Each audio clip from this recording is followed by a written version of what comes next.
I think the panel size and the audience size is not very different, so we'll keep it more open. Please ask any question in between. We want to make it as useful as much as possible, right? So also the panel here is nicely picked. A lot of CISOs here, but it's not just CISOs. It's about software supply chain. So we have a head of engineering here. We have SRE here. I think it is very nicely curated list of panel. I think we will take home some interesting perspectives, and that's the idea. So what we thought we should do is basically start with some simple risks about vulnerabilities that we sit on. How do we take forward? We will then talk about monitoring. How do you do threat intelligence as you progress? How companies like these are doing it, and then we'll go into building integrity and trust in the ecosystem. And later we'll also touch a little bit on AI. What's happening, how these companies are using AI, both from positives and negatives as well, right? So that's broadly the theme that we're going to go. So with that, let me start with Naresh, our engineering representative here. Naresh, the challenges we normally see is we sit on a lot of risk which we don't know, right? Because we start building these applications and we hope it is secure, functionally good, but we don't know it is secure or not. So how do you strategize to make sure you are comfortable in that area? Sure. Thank you. I think I'm audible. Okay, good afternoon everyone. I hope everybody had a good lunch, and thanks for Counting India and Prasanna, right, for inviting all of us and having a great session. I talk about, we all, I think, right in this room are having more than a decade of experience, right? Even I think on this panel, I can see a very wise panel of more than 2 decades, right, everyone. So we all started our journey from monolith code, right? And now we have a containerized application, cloud native application, right? I believe, I think, right, before I was just having a formal catch-up. It's not about that, I think, right, that we are having a productivity, we have a faster productivity, we have a better solution, right, which are reaching to the far of India and the remote, right? But at the same time, right, we are also increasing the security risk. So the risk is not in your code, right? Because right now, we are writing less code. We have AI-driven generated code. We have a lot of dependency injected, right, in your jars file. So the problem is not basically that my developer is having a code risk. The problem is in the whole pipeline, right? We are good. We have made the CI/CD pipeline to increase the productivity. At the same time, it's all about your code where you have a vulnerability risk. Then you have a build, right, where the possibility of having a potential vulnerability. Then you have a containerized image, right? The base images are more vulnerable, which can be risk. We have seen the incident in last five years of SolarWinds, Log4 Shell, right? That basically put the risk that even you are increasing your software supply chain, at the same time you have to be very cognizant of the fact, right, that the productivity and the security should go hand in hand, right? So where the collaboration of engineering and the CISO, right, I can see a lot of CISO here in this panel, CISO in this right group, is very important that we wisely decide that it's not about the productivity, it's also about the security, because at the end of the day, how fast and right we can produce, but we have to make sure that the brand image, the company image, right, it all depends upon that how stable and secure you are. In terms of tool set, I think, right, we all started with the building small, that you have a pipeline, then we have a basically SaaS tool, now DAS tool. I can see there are a lot of AI tools are coming which is helping you in the pen testing, right? So there is an ecosystem, which ecosystem is basically helping us more secure day by day. And I hope, I think, right, my panel in this group, I think, will talk about more how we can make it more effective, more productive, and more secure. Thank you, Prasanna, with that. Awesome. Thanks, Naresh. So I think concluding now, I think one interesting thought he shared is how effectively engineers can work with CISO and make it AppSecOps, right? I think that's the challenge that we are sitting on today. I see a lot of customers I speak to, CISOs are reducing productivity, right? I think it's intent has to be understood and how we improve productivity. I think that's a great point, Naresh. I will move to Devendra now. right? So as we speak about software supply chain, the chain is too long and wide, right? Because we are dependent on so many things. Even in the morning I was talking about it. So the amount of open source dependency we have is tremendous, right? So it is about making sure you use open source. We can't do away with it. But how do you practically use it in such a way the CISOs are happy, right? I think that's really the name of the game. So do you want to? Hello. Hi. Am I audible, guys? So, rightly said, as a regulatory industry, so I'm part of HDFC Life. For regulatory industry, for insurance, it's a security first. So, whenever we discuss anything, we think about the security.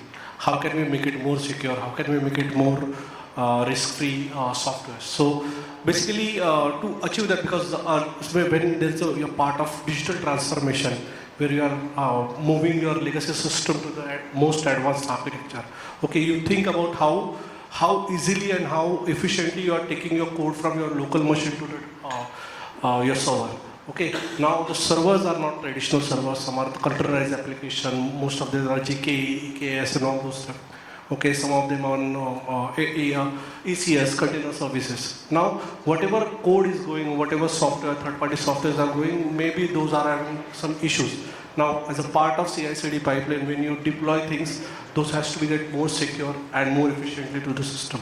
Now, to achieve that, now first problem that we solve is the coding standard. That we put the agent into the IDE where we scan the code, the right tagging is happening, right comments are being happening. Then when you build the code, when you build a Docker image, you push it to the registry. Then registry is scanning it, it is from the right source, it is signed Docker image that we are using. Those are all the major factors that has been captured.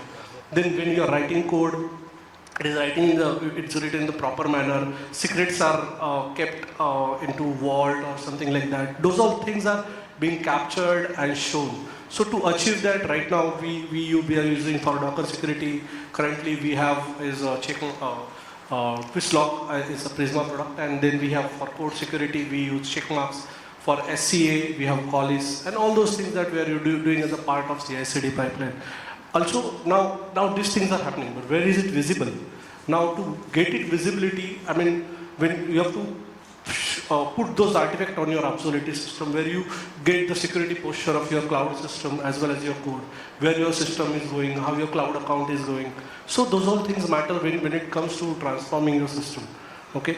Now coming back to the point. Now these are all things that are reactive things. Now to achieve the proactive actions, we are doing of course POC with JFrog, where curation will help us out to scan those artifacts before it is downloaded to my system. So curation will of course download it, scan it, given the certification saying that these are good for your system, you can go ahead and install and deploy to your system. Those things are going on, and to achieve that efficiently, a lot of transformation that we are doing along with this. Yeah, hope I answered this question. Thank you, Devendra. So I think the name of the game is not just code. How do you find those dependencies, scan those dependencies, and make sure it is aligned to a proper regulation that we have. Because software is no more something that you code and get the functionality out, and it has to be secure. It has to comply to a bunch of regulations, and that's coming. It's not going to stop. It's going to be more and more as we go along. So on that note, I want to go to Gajendra. In terms of, he has a unique experience in looking at regulation at his company, right? So, wearing the CISO hat, but what are the regulations that are coming? How do we address that from the work that we are actually doing? So, in that context, when we talk about various implementations we are doing, both engineering and SRE folks spoke. Having done that, how do you ensure, regulations are met, and how do you work with these teams to make sure, they kind of work in unison to kind of achieve what the company wants to achieve? Good afternoon, everyone. See, one way to kind of achieve this is mainly through automation, because if we go with the manual approach, definitely it will have certain challenges in terms of manually tracking, monitoring. You will have kind of human errors as well. So, and if you want to have a kind of faster delivery also, definitely automation can be very much helpful in this scenario. Now, when we talk about the regulatory angle, definitely regulators have certain timelines to comply with those requirements that we have. That is where I'm like, be it SST, DST, or software composition analysis, API security, we can leverage AI/ML as well in terms of predictive threat intelligence, like incident response, automation. So all those areas, apart from that, if risk can be monitored centrally, that is another aspect that can be looked at. Mainly meeting those compliance or regulatory requirement, this is where our Dependencies, how deep the dependency can go and how do you manage that? automation will definitely help and we can rely upon. I want to double click a little bit on that. You spoke about risk. I know most of the CISOs are looking at a way to quantify the risk, right? You need to buy an insurance. We were talking about that. Like, what's the value of the insurance for a cyber security threat? Like, how is it done? Can you throw some light on that? Well, it depends on how much kind of revenue that you're generating. Depending on the kind of RTO, RPO that you're defining, right? Every business application is kind of critical in terms of the revenue it is generating, right? Or the dependency it has on the number of users that are kind of accessing. So as much as your revenue loss, whatever your RTO, RPO is defined, that is the deciding factor for you to kind of come up with your appropriate this thing. Apart from that, if you look at, there will be regulatory penalties as well, right? To ensure all these requirements being met, ensuring forensics part is being kind of taken care of. So all these aspects to be taken into account to quantify the cyber insurance. All right. So looking at that, it is really a scary situation we are in, where we are taking insurance on so many unknowns, right? So it's a difficult place to be in. I want to now move to Praveen. Now, given that we need to, really make sure we are, completely covered on our risks. It's all about monitoring and making sure you are addressing threats as quickly as possible, right? So, what's the model today? How do you see that happening in the industry today? So now this monitoring process has evolved a lot now. So compared to what we were limited to was certain set of rules which was defined in SOC. Now we have moved to threat intelligence, which helps us identify the threat vectors quickly. Okay. Then we have automation. So rather than spending multiple iterations of discussing with the level 1, level 2, level 3 whether we should block this or take some action, we can define a threshold through automation. If it matches the score, go ahead and block it. The rest will see. So that speed, it's always said finding a threat or a risk is finding a needle in haystack. So now the haystack is now more sorted, and with use of automation, threat intelligence, AI, many of the triaging processes has speeded up. So now we don't have to log into 5 consoles to get a snapshot of all the logs or do correlation. At one click, we have everything in view, and we can do correlation and take a clear decision what action needs to be taken or what has actually happened. So I think with the new next-gen SOCs and the other EDR or analytical tools, monitoring has been eased out, but then the number of threat actors have, doubled or quadrupled, because that's increasing big time, and the methods have kind of been more advanced. They are no longer using the simple ones, SQL injection or something. They are using APTs, where the files are sitting in your environment, and then at some time it explodes as a time bomb, and then you figure out that you are under attack. So life is more difficult, but then we have more appropriate tools which can certainly help to identify those faster. Thanks, Praveen. Just want to double click a little bit on that. Now, monitoring is also a kind of double-edged sword. The more you monitor, the more alerts throw up, right? And sometimes it is false positives, sometimes not really applicable to you. How do you make sure there is a constant, fight between those two to make sure you are safe, at the same time not overly investing? Okay, so I think this is where threat intelligence comes into picture. So a bad IOC, any IOC could be bad for a manufacturing, but may not be for finance. So there are sector-based threat intels from IOC front, and then we also have a rule which monitors the application, because since ages we have been monitoring the perimeter or the network logs. But that's where not the risk is actually, because no one is going to get anything by hacking your router. The end objective is hacking your application or getting access to your application either to data or be able to do some kind of activity. So application monitoring is something which is the real task now, where you find any anomalies there and you take a swift action rather than looking at just at the IP addresses. So and the other aspect is behavior monitoring, which is something where false positives are more. So it's just more of understanding your business. Is this behavior something which it is supposed to happen or not, or is this unusual? So, and again, irrespective of how much artificial intelligence you put in, but then human intelligence still has a value, because a human can identify that this value is incorrect, a tool may not be, because we have to tell the tool this is the value. So awareness is another key activity apart from monitoring. So that's the key. Awesome. Thanks, Praveen. I think when you monitor, and like Praveen mentioned, there are a lot of behavioral patterns you should look at. Also, from the company perspective, you have a way to define what is okay, what is not okay, how you define it, what the regulation is saying. All of that aligns and comes across as a policy, right? You have an internal policy, you have an external policy that need to be defined and aligned.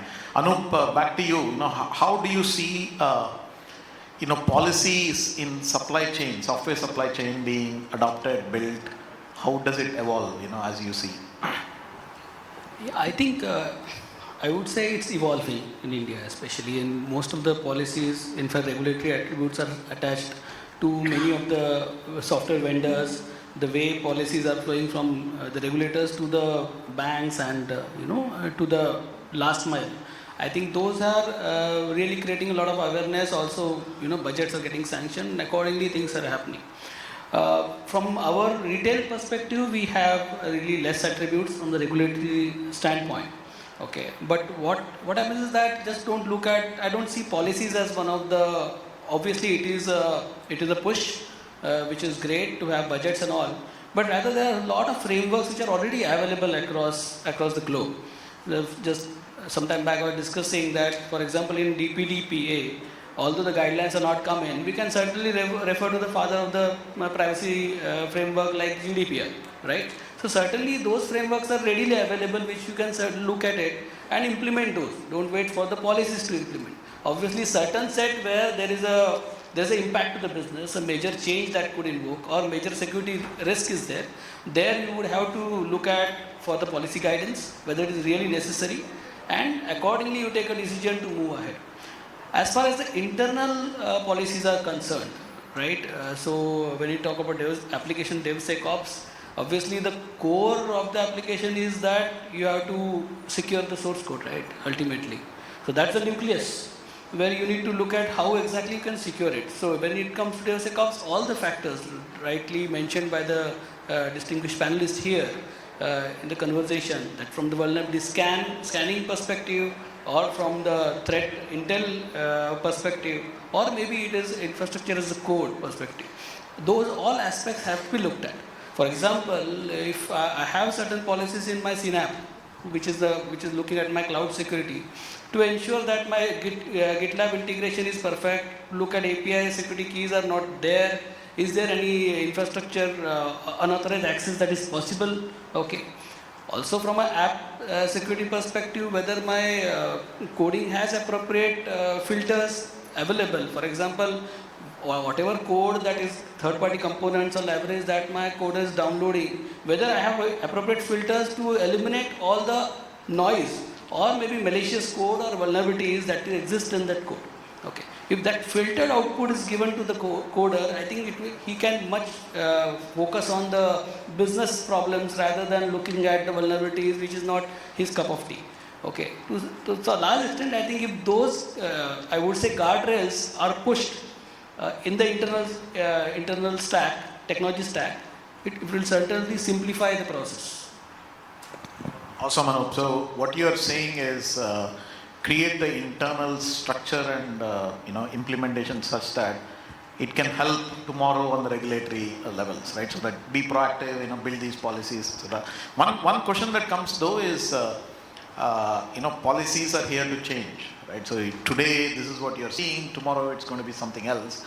How do you push that through the system? Because today, it was green, but tomorrow the same thing will be red because the policy has changed. I think you're right. The policy will be changing. You cannot really. So one thing which I mentioned is that look at the framework. Don't look at the policy. If you have a framework, your guidelines, then look at those frameworks and then implement controls accordingly, rather than looking at the policy, so that you largely comply with policies, even changes in the policies. Second is that take a platform approach. Okay. When you take a platform approach, you can it's like plug and play. So that helps you to comply with the regulatory changes quickly, okay? Because the platform will have that kind of flexibility that it gives you to, comply with the regulations. I think if those two combined, it will certainly help to smoothen the process. Awesome. Thanks, Anup. So now while we speak about all of this, the challenge is the consumer.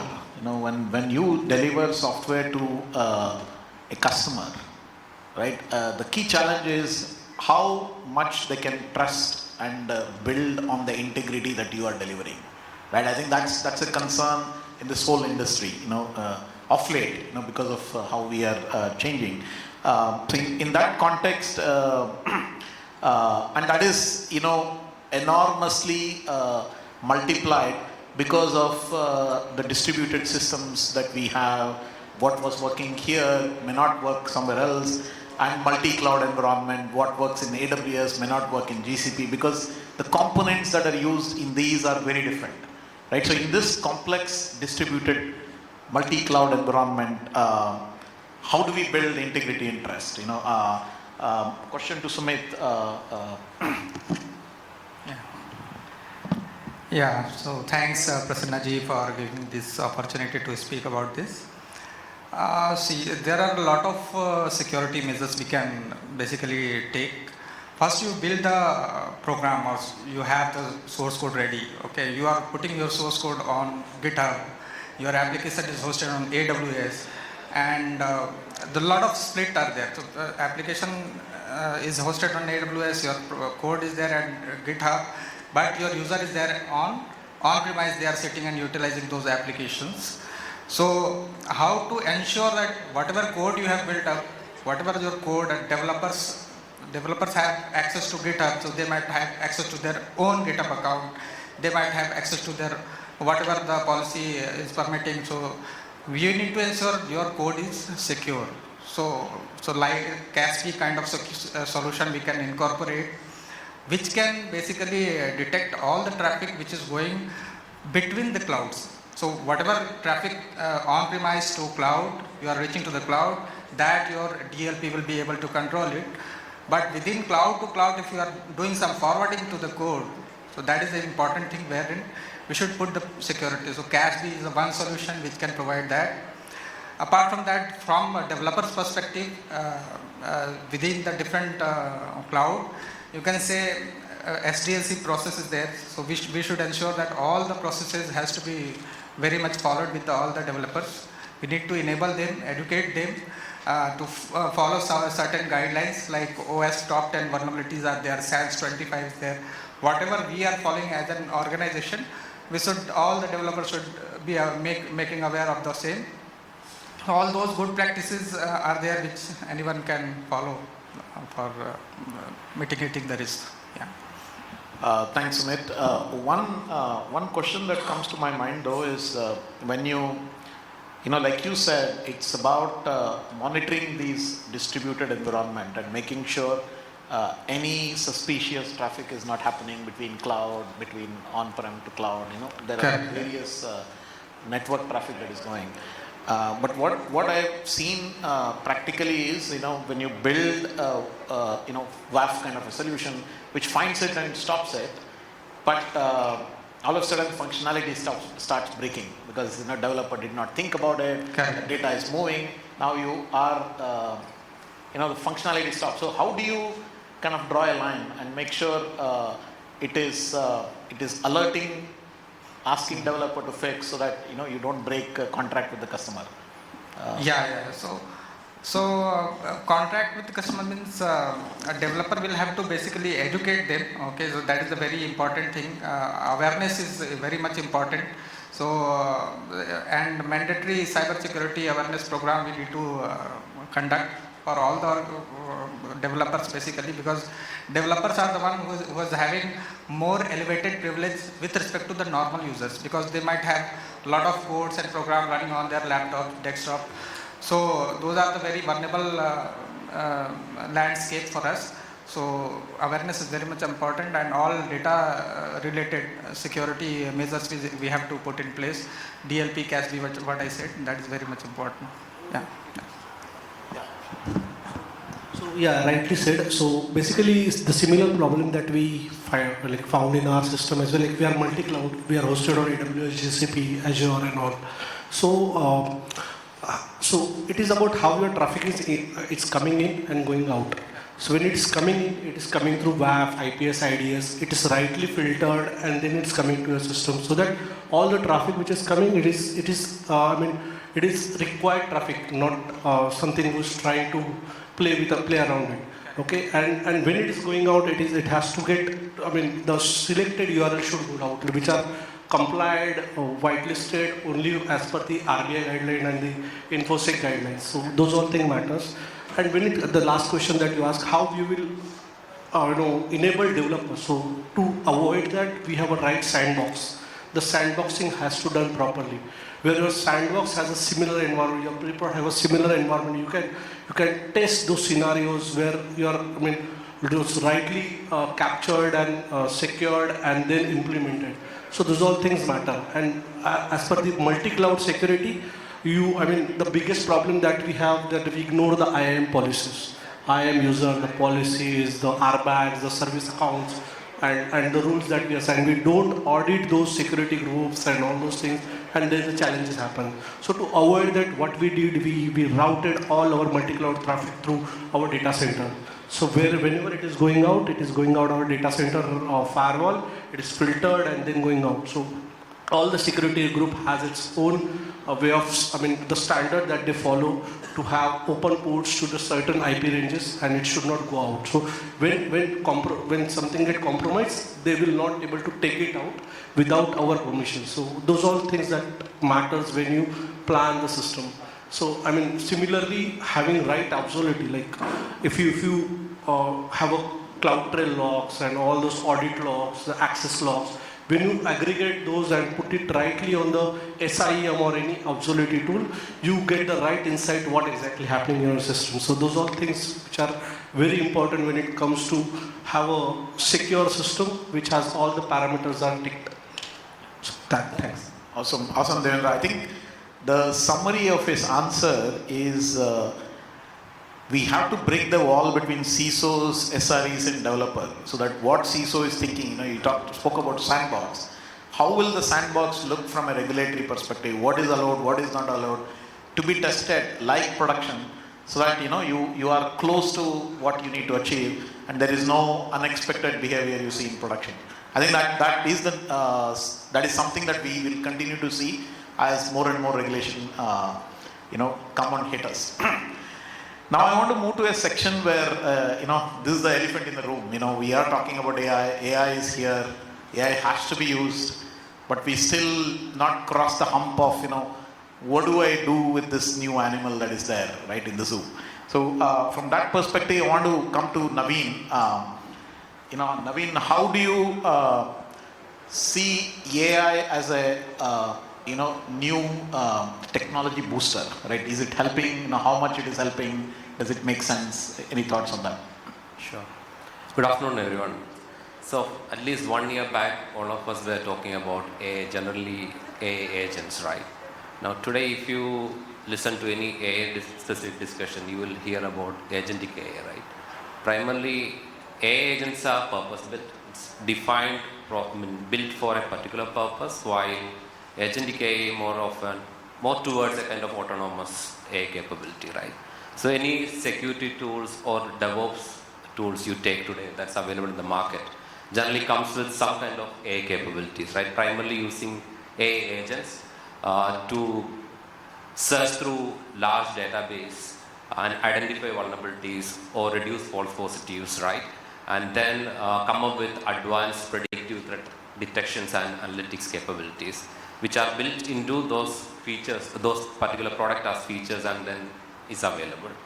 If you take, let's say, some kind of security services like a firewall or a WAF, those comes with new age capabilities, which are at the back end maybe using these AI capabilities, whereby you would be able to add more enhanced rule sets and then check those against large set of data volumes and then do predictions. And then based on the predictions, depending on behavioral patterns and all, then you would be able to even trigger a kind of SOAR mechanism, whereby, okay, if you detect something, then how you can actually prevent it, right? So then enabling some kind of orchestration or automation that would eventually trigger an action and then try to prevent further damage, right?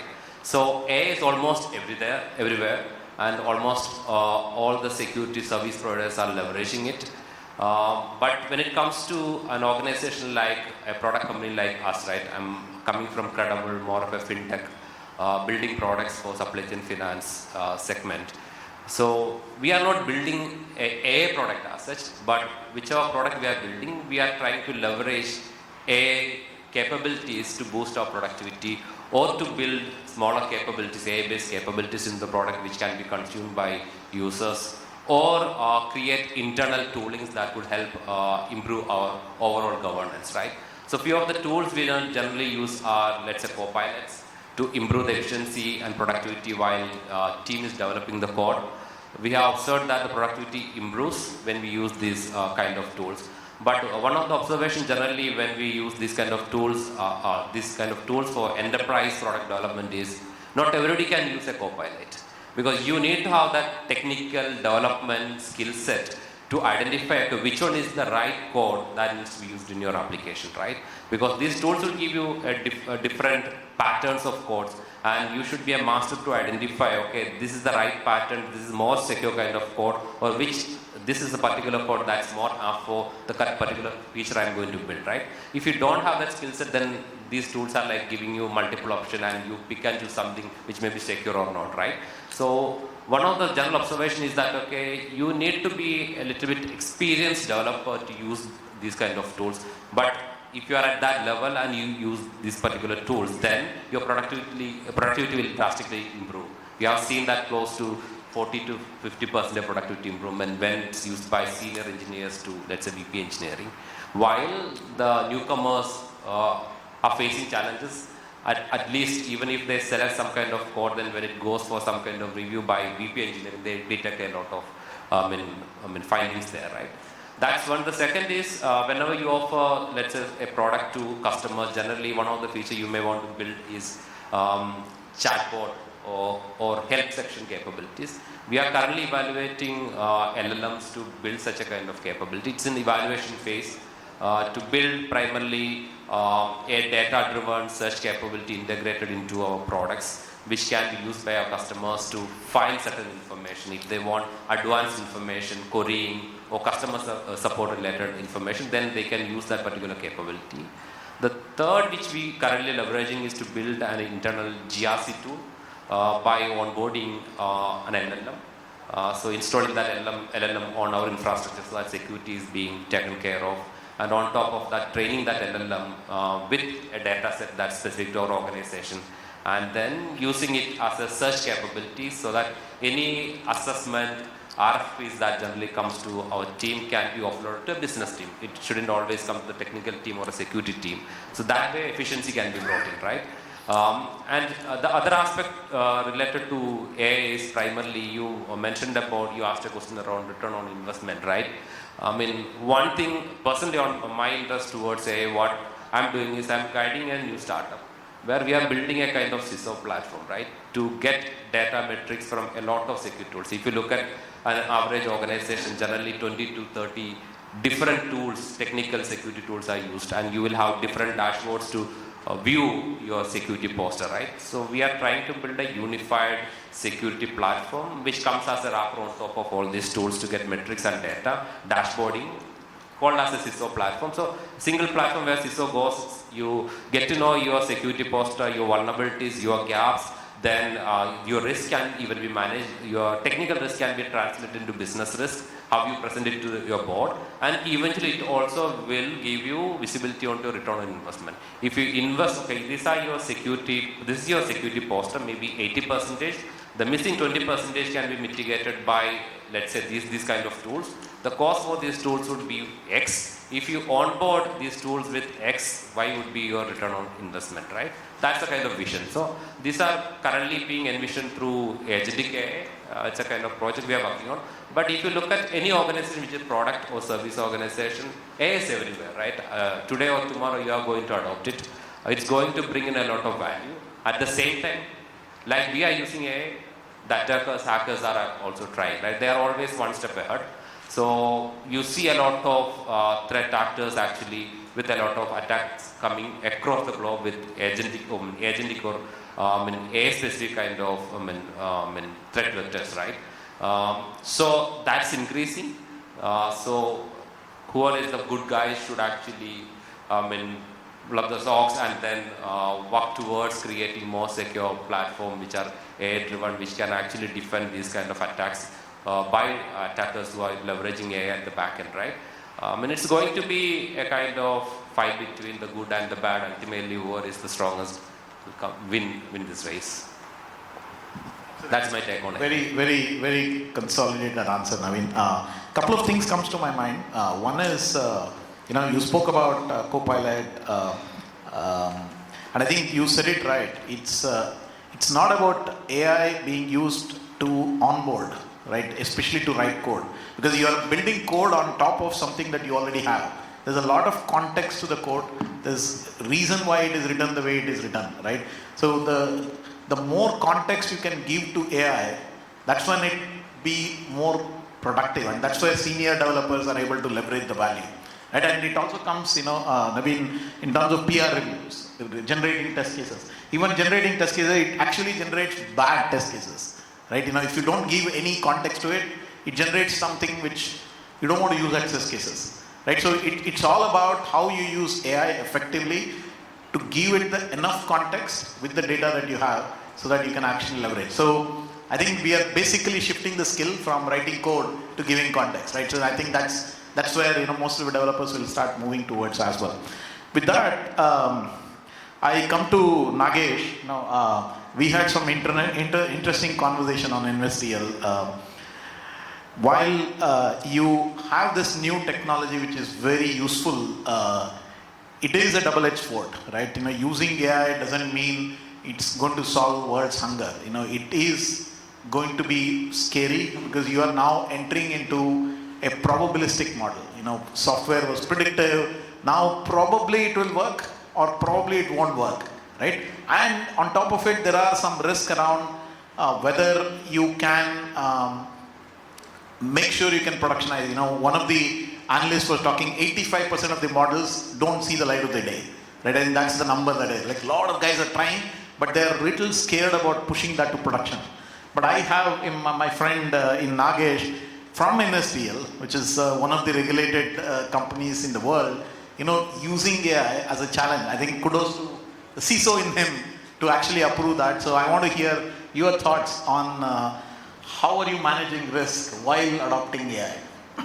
Yes, so good afternoon everyone, and thank you Prasanna for this question. And Navin has also given light on the use of AI. So AI is it is increasing the productivity, it is helping us to get more performance improvement to our employees and to our developers, and to get more development of resources and the contents and all the things. But at the same time, we need to be careful, because how AI is developed and how AI model is developed, is it biased or something like that, that you need to be careful. Because if it is trained properly, then it will function properly. If it is not trained appropriately, then it may malfunction, and it may create a havoc. As we are using behavior-based analysis and other places, we are already using different security tools and solutions, the AI models, as we are talking about to Prasanna in SIEM and even in extended detection and response solutions. We already have behavior-based analysis. Even in some of the fraud detections and others places, those things are already in place where the AI is getting used. But AI is getting used as an assistant, because it cannot take full chair as a human being can take. It can assist the human being to achieve more productivity, better productivity, get a better decision making as compared to their earlier days when they are not having any that type of assistance which is currently available. But at the same time, we need to be careful how that AI model is trained and what is the source of the AI. Because most of the AI models are working like a black box, where how they are processing, what is their logic, how things are happening, those you are not clearly knowing about that. So it is very important that whatever output and results or learning which we are getting from the AI, that need to be re-verified. We should recheck the output which is coming out of that, and then once we are sure that these things are working properly, then only we should use. Other thing is that because it is taking a lot of data, then the privacy related concerns and other things that also need to be taken care when sharing the data with different AI model, which is getting consumed from the different sources. Because when you are sharing with them, they may consume it, and you may be violating some of the rules and regulations that you need to be careful. Other thing is that you are opening a gate to your environment, to some of the AI models. So how that is getting used in your environment, that also need to be tracked properly. And different type of analysis and all those things need to be, there should be a governance model in place, because that is getting used, how it is getting used, how it should be get used, and for which purpose it is getting used, and to which level it should be explored. That need to be controlled in the environment before use of the AI. So these things need to be taken care from AI risk point of view. So it is a double sword. It is giving a good benefits. At the same time, there is a concerns which need to be taken into care while using the AI. And particularly in the testing environment where we do a lot of testing and other things. So AI is giving very good result and suggestions for improvement of the code and for making it more better based on the suggestions it is giving. In penetration testing and other area also it is very helpful. So in that area also we should explore using it as an assistance to further improve our security and quality of the source code or the quality of development environment. Awesome, Nagesh. I think you said it right. It is a double-edged sword. And I think one of the principles, we were talking about that earlier as well. A lot of companies, including OpenAI, is using is they have moved to consent-based thing. They will recommend, and if you say yes, they will continue, right? And there is a lot of language behind, what you can consume, how much it is accurate, how much it can be accurate. There are a lot of legal language around it. So we are still, from that perspective, not 100% ready, but we should leverage because it is helping, the day-to-day life of all of us. In fact, no one is now writing Excel from scratch, or analyzing Excel from scratch. So there are a lot of tools that are there which is helping from day zero, and we should leverage that. So with that, I just want to summarize, I want to thank the panel. It was a very broad brush of software supply chain security. We started with the basics of how do you manage risk, validate risk, find vulnerabilities. Then we moved to open source dependencies, how you can find those, how you can do both direct and transitive dependencies. How do you see that in production? How do you make sure you handle them in production? We spoke about distributed systems, multi-cloud system, what are the tools that are there to address that. We spoke about policy, we spoke about threat monitoring, and finally we spoke about AI and how should you use it and how you can manage, in the context of security. Right, so with that, we will close the session and open for a few questions for the panel. Happy to answer them. We have a few minutes for questions. Yeah. Thank you so much.